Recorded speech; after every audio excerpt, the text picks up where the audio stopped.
Number 10. Soldier of Fortune. This Microsoft game was released on March 27, 2000 and later had a Postal II edition as well. As the name suggests, it's all about being a soldier, a first-person shooter that does and hold back on the realistic depictions of violence. Each person figure in the game has 26 different zones to it, and shooting any one of those will make it explode dramatically.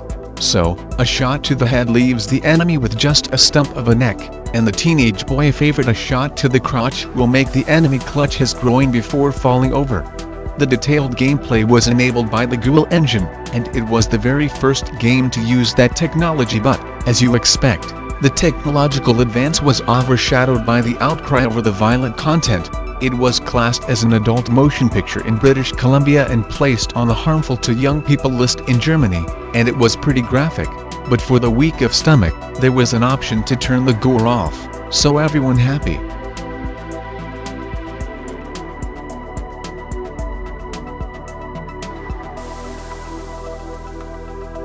Number 9. Carmageddon.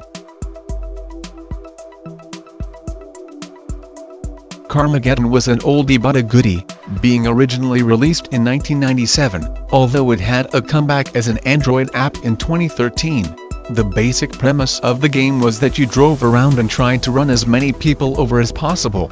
It was a little-hearted game, but certain pressure groups didn't really see the funny side, and thought it would encourage young drivers to actually hit and run.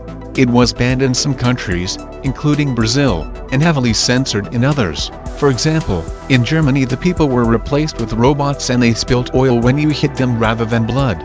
The outrage didn't stop the game being popular though, and there were a number of sequels. The name was even hijacked by the Los Angeles authorities to publicize a freeway closure.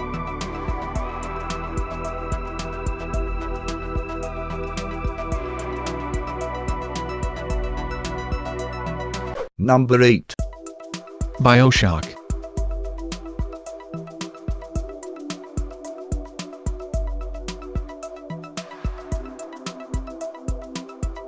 Now, it's not often that a violent video game is also called beautiful, but that's what happened with Bioshock, on its 2007 release.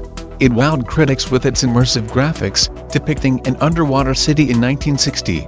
But it had a disturbing aspect to it: the little sisters, mutant little girls that wandered about the city, protected only by their big daddies. The game gave you a choice: you could kill the little girls and get more points, or spare them and gain less. Of course, you meant to do the right thing, but who going to sacrifice a top score for the sake of not shooting a child in the face? So, little girl killing it was then.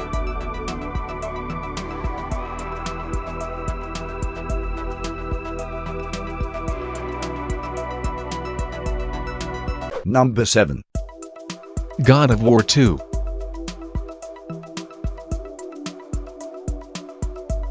You can always rely on the Greek myths for some good violence, as well as incest, child sacrifice and other fun things. God of War faithfully recreates this world by putting you in as the new God of War, Kratos, and you have to take vengeance on Zeus, the chief god. It starts with death, it ends with death, and there is copious amounts of mythological splatter all the way through. Far more fun than sitting through a classics lesson at school, and it was named as the best PS2 game of all time in 2012. Pity the following 8 games in the God of War series were less than exciting and relied too heavily on overly complex puzzles, rather than cutting off the heads of other deities.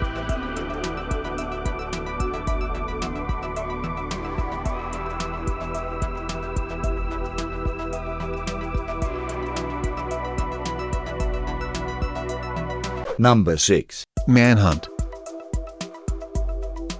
Released in 2003 by Rockstar Games, this game was notorious for its violence, as it followed a death row inmate who was forced to appear in a series of snuff films. There were various methods of dispatching enemies, but one of the most widely publicized ones was the suffocation with a plastic bag shown above, and the murders grew more graphic and realistic with every level. The Chicago Tribune said Manhunt is easily the most violent game ever made. The controversy surrounding the game exploded in 2004, when it was implicated in the murder of 14-year-old Stefan Pereira by friend Warren LeBlanc. The parents of the victims say that LeBlanc played the game obsessively, but police later denied there was a link. Initial statements that a copy of Manhunt had been found in LeBlanc's bedroom were wrong. It was found in Pereira. Still, there was a campaign against a sequel being released, amid fears that there would be another killing. Number 5. Mortal Kombat. How outrageous a video game is changes over time. Some of the games that seem fairly innocuous today would have shocked an audience in the 80s or 90s. So it was with Mortal Kombat, which provoked outrage on its release in 1992, thanks to unprecedented levels of violence. One particular feature was the finishing move, which was called a fatality. Once you defeated your opponent, you could use a special move to kill them. It was this mercilessness that marked Mortal Kombat apart from its competitors, and brought the phrase "finish 'em" into everyday gamer parlance. It was the first game to ever be given a mature rating by the Entertainment Software Rating Board and was banned in several countries, but has gone on to become one of the most enduring franchises of all times, with many different versions of the game, along with TV shows, books and even a movie or two.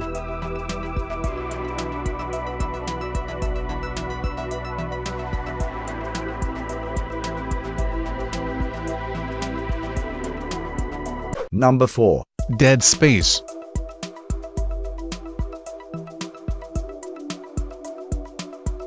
Another successful franchise is the Dead Space series, which was released in 2008 and has had 2 sequels since.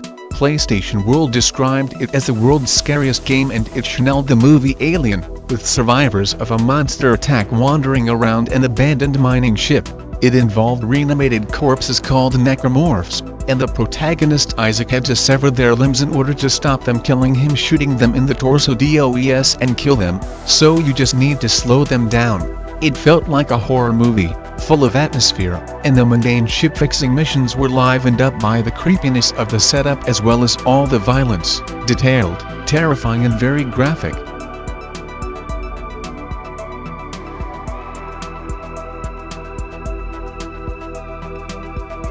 Number 3. Mad World.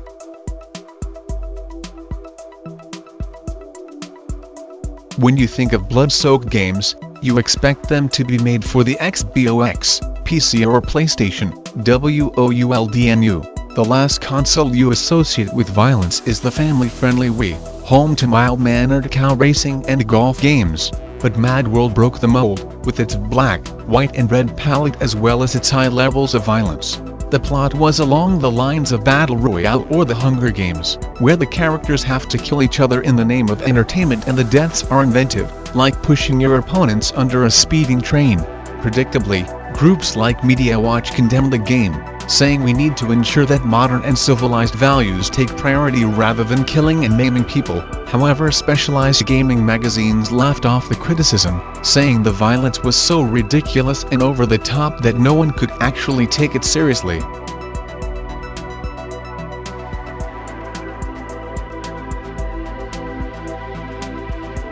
Number 2. Postal II.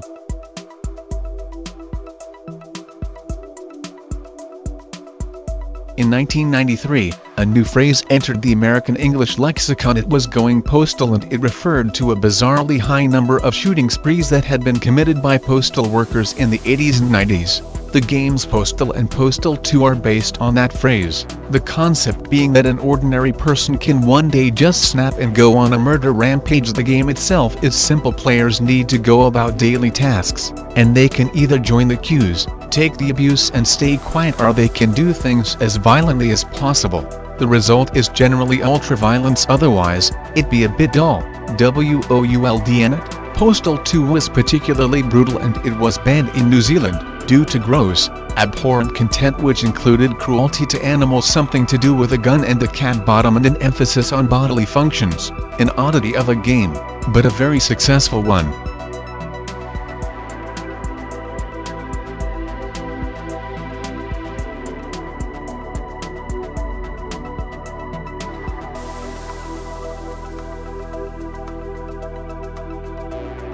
Number 1. Grand Theft Auto 5.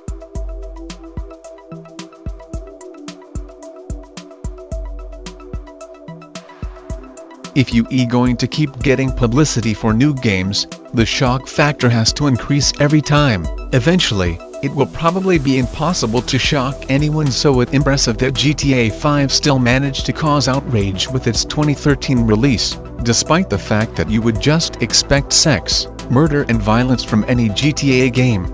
The mission that caused the controversy was by the book, where the player has to torture an Azerbaijani fugitive, followed by a monologue from one of the characters about how ineffective torture was. It was meant to be a satire on America's methods of dealing with foreign prisoners, but there was immediate outcry about the poor taste of the mission. Add it onto the usual GTA murder mayhem and you have possibly the most violent game ever.